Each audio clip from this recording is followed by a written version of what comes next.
Hello friends, welcome to our YouTube channel teaching exam overload. आज का session CTET paper 2 के लिए बहुत महत्वपूर्ण है। आज हम एनसीईआरटी क्लासिक ज्योग्राफी के चैप्टर 1 को देखेंगे, जो सीटेट, यूपीटेट व अन्य कई टीचिंग जॉब्स के लिए बहुत महत्वपूर्ण है। इसके अंतर्गत आपको पूरी बुक नहीं पढ़नी है, जो लाइन मैंने हाईलाइट की है बस आपको उसी की नोट्स बनाकर उसी को पढ़ना है। तो चलिए शुरू करते हैं। आज के चैप्टर का नाम है सौरमंडल में पृथ्वी। इसका पहला पॉइंट है, आप पूर्ण चंद्र को लगभग एक महीने में एक ही बार देख सकते हैं, जिसे पूर्णिमा कहते हैं। तो हम पूर्ण चंद्र को कितनी बार देख सकते हैं? एक बार। सेकेंड पॉइंट, सूर्य, चंद्रमा तथा वे सभी वस्तुएं जो रात के समय आसमान में चमकती हैं खगोलीय पिंड कहलाती हैं, तथा कुछ खगोलीय पिंड जो आकार में बड़े होते हैं तथा उनकी अपनी प्रकाश व ऊष्मा होती है, तारे कहलाते हैं। तथा सूर्य भी एक तारा है। तो यहाँ से हमें क्या क्या पता चला कि सूर्य, चंद्रमा तथा सभी अन्य आकाशीय पिंड जो रात में चमकते हैं उन्हें हम खगोलीय पिंड कहते हैं, तथा कुछ खगोलीय पिंड जो आकार में बड़े होते हैं व उनकी अपनी ऊष्मा व प्रकाश होता है, वो तारे कहलाते हैं। जो जैसे सूर्य भी एक तारा है, क्योंकि वह आकार में बड़ा भी है व उसकी अपना प्रकाश व ऊष्मा भी है। थर्ड पॉइंट, रात्रि में आसमान की ओर देखने समय आप तारों के विभिन्न आकृतियों को देखते हैं, जिसे नक्षत्र मंडल कहते हैं। अर्सा मेजर या बिग बियर इसी प्रकार का नक्षत्र मंडल है।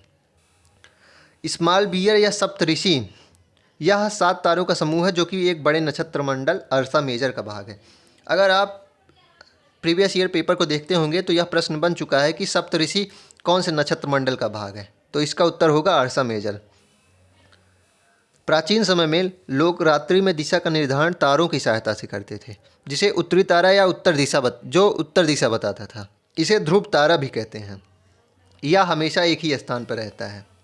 नेक्स्ट पॉइंट, कुछ खगोलीय पिंडों में अपना प्रकाश व ऊष्मा नहीं होती है, वे तारों के प्रकाश से प्रकाशित होते हैं। ऐसे पिंड ग्रह कहलाते हैं। ग्रह, जिसे अंग्रेजी में प्लेनेट कहते हैं, वह ग्रीक भाषा प्लेनेटाई शब्द से बना है, जिसका अर्थ होता है परिभ्रमक, अर्थात चारों ओर घूमने वाला। ग्रहों की संख्या 8 है। कुछ रोचक तथ्य, बृहस्पति, शनि तथा यूरेनस के चारों ओर छल्ले हैं। यह छल्ले विभिन्न पदार्थों के असंख्य छोटे छोटे पिंडों से बनी पट्टियों से हैं। अतः क्वेश्चन अगर बनेगा कि कितने ग्रहों के छल्ले होते हैं चारों ओर, तो उनका उत्तर होगा 3, बृहस्पति, शनि तथा यूरेनस। सौरमंडल किसे कहते हैं? सूर्य, 8 ग्रह, उपग्रह तथा कुछ अन्य खगोलीय पिंड जैसे क्षुद्रग्रह एवं उल्का पिंड मिलकर सौरमंडल का निर्माण करते हैं। उसे हम सौर परिवार का नाम देते हैं, जिसका मुखिया सूर्य होता है। तो सौरमंडल का मुखिया कौन होता है? वह सूर्य होता है। क्या आप जानते हैं, पौराणिक रोमन कहानियों में सोल सूर्य देवता को कहा जाता है। सौर शब्द का अर्थ है सूर्य से संबंधित, इसलिए सूर्य के परिवार को सौरमंडल कहा जाता है। नेक्स्ट पॉइंट, ज्योग्राफी एक अंग्रेजी शब्द है। यह ग्रीक भाषा से लिया गया है, जिसका अर्थ है पृथ्वी का विवरण। यह 2 ग्रीक शब्दों से मिलकर बना है, जिनमें जी शब्द का अर्थ है पृथ्वी और ग्राफियो का अर्थ है लिखना। आइए पृथ्वी के संबंध में कुछ और अधिक जानते हैं। जियोलॉजी, जिसमें जियो का अर्थ है पृथ्वी तथा लॉजी का अर्थ है अध्ययन, तथा जियोमेट्रिया, जिसका जियो में का अर्थ है पृथ्वी तथा मेट्री का अर्थ है मापन।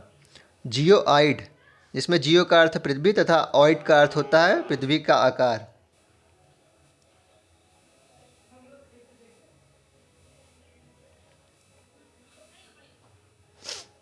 ग्रह, सूर्य सौरमंडल के केंद्र में स्थित होता है। यह बहुत बड़ा है एवं अत्यधिक गर्म गैसों से बना है। इसमें मेन पॉइंट है कि सूर्य से पृथ्वी की दूरी लगभग 15 करोड़ किलोमीटर दूर है। तो सूर्य से जो इम्पॉर्टेंट पॉइंट बनते हैं कि यह सौरमंडल के केंद्र में स्थित होता है तथा इसकी दूरी पृथ्वी से लगभग 15 करोड़ किलोमीटर दूर है। ग्रह, हमारे सौरमंडल में 8 ग्रह हैं, जिनकी सूर्य से दूरी क्रमशः है बुध, शुक्र, पृथ्वी, मंगल, बृहस्पति, शनि, यूरेनस तथा नेपच्यून। इसकी ट्रिक लिखी गई है, परंतु मैं आपको इसकी दूसरी ट्रिक बताता हूँ। ट्रिक है, बुध पृथ्वी पे रहता है, वह पंडित है, इसलिए मंगलवार, बृहस्पतिवार तथा शनिवार को बाल नहीं कटाता है, तथा उसके अरुण व वरुण नाम के 2 बच्चे हैं। तो बुध से बु से बुध हो गया तथा सु से शुक्र। पृथ्वी पे रहता है तो पृथ्वी हो गया, तथा मंगलवार से मंगल, बृहस्पति से बृहस्पति तथा शनिवार से शनि हो गया, तथा अरुण व वरुण 2 बेटे हैं तो अरुण व वरुण हो गए। नेक्स्ट पॉइंट, सौरमंडल के सभी 8 ग्रह एक निश्चित पथ पर सूर्य का चक्कर लगाते हैं। यह रास्ते दीर्घवृत्ताकार में फैले हुए हैं जो कक्षा कहलाते हैं। बुध सूर्य के सबसे नज़दीक है। अपनी कक्षा में सूर्य के चारों ओर एक चक्कर लगाने में इसे केवल 88 दिन लगते हैं। शुक्र को पृथ्वी का जुड़वा ग्रह माना गया है क्योंकि इसका आकार एवं आकृति लगभग पृथ्वी के ही समान है। अभी तक प्लूटो को भी एक ग्रह माना जाता था, परंतु अंतर्राष्ट्रीय खगोलीय संगठन ने अपनी बैठक अगस्त 2006 में जो हुई थी में यह निर्णय लिया कि कुछ समय पहले खोजे गए अन्य खगोलीय पिंड तथा प्लूटो बौने ग्रह कहे जाएंगे आज से। क्या आप जानते हैं आर्यभट्ट प्राचीन भारत के प्रसिद्ध खगोल शास्त्री थे। पृथ्वी सूर्य से दूरी के हिसाब से पृथ्वी तीसरा ग्रह है। आकार में यह पांचवा सबसे बड़ा ग्रह है। यह ध्रुवों के पास थोड़ी चपटी है, यही कारण है कि इसका आकार को भूभाप कहा जाता है। भूभाप का अर्थ है पृथ्वी के समान आकार। तो पृथ्वी से महत्वपूर्ण प्रश्न बनते हैं कि यह दूरी के हिसाब से तीसरा ग्रह है तथा आकार में पांचवा बड़ा ग्रह है तथा इसके आकार को भूभाप कहा जाता है। नेक्स्ट पॉइंट, प्रकाश की गति लगभग 3 लाख किलोमीटर प्रति सेकंड होती है। इस गति के बावजूद सूर्य के प्रकाश को पृथ्वी तक पहुंचने में लगभग 8 मिनट का समय लगता है।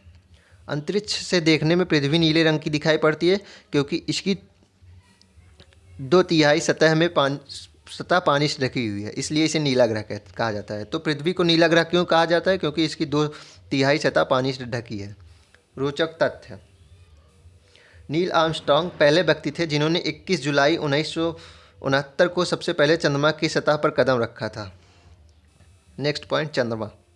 हमारी पृथ्वी के पास केवल एक उपग्रह है, चंद्रमा। इसका व्यास पृथ्वी के व्यास का केवल 1/4 है। यह इतना बड़ा है इसलिए प्रतीत होता है क्योंकि यह हमारे ग्रह से अन्य खगोलीय पिंडों की अपेक्षा नज़दीक है। यह हमसे लगभग 3,84,400 किलोमीटर दूर है। नेक्स्ट पॉइंट, उपग्रह। उपग्रह एक खगोलीय पिंड है जो ग्रहों के चारों ओर उसी प्रकार चक्कर लगाता है जिस प्रकार ग्रह सूर्य के चारों ओर चक्कर लगाते हैं।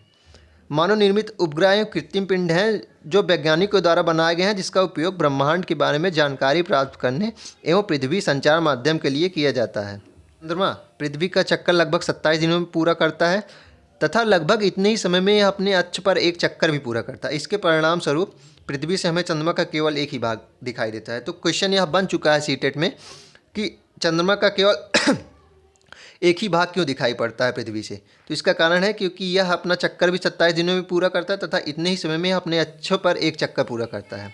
क्षुद्र ग्रह, तारों, ग्रहों एवं उपग्रहों के अतिरिक्त असंख्य छोटे पिंड भी सूर्य के चारों ओर चक्कर लगाते हैं। इन पिंडों को क्षुद्र ग्रह कहते हैं। ये मंगल एवं बृहस्पति की कक्षाओं के बीच में पाए जाते हैं। यह भी प्रश्न बन चुका है सीटेट में कि क्षुद्र ग्रह किन ग्रहों के बीच में पाए जाते हैं? तो यह मंगल एवं बृहस्पति की कक्षाओं के बीच पाए जाते हैं। उल्का पिंड, सूर्य के चारों ओर चक्कर लगाने वाले पत्थर के छोटे छोटे टुकड़ों को उल्का पिंड कहते हैं। नेक्स्ट पॉइंट, आकाश गंगा किसे कहते हैं? आकाश गंगा करोड़ों तारों, बादलों तथा गैसों की एक प्रणाली है। इस प्रकार की लाखों आकाश गंगाएं मिलकर ब्रह्मांड का निर्माण करते हैं। तो आकाश गंगा करोड़ों तारों, बादलों तथा गैसों का एक समूह है। तो आज का सेशन यहीं तक। हमारे चैनल से जुड़े रहिए। धन्यवाद।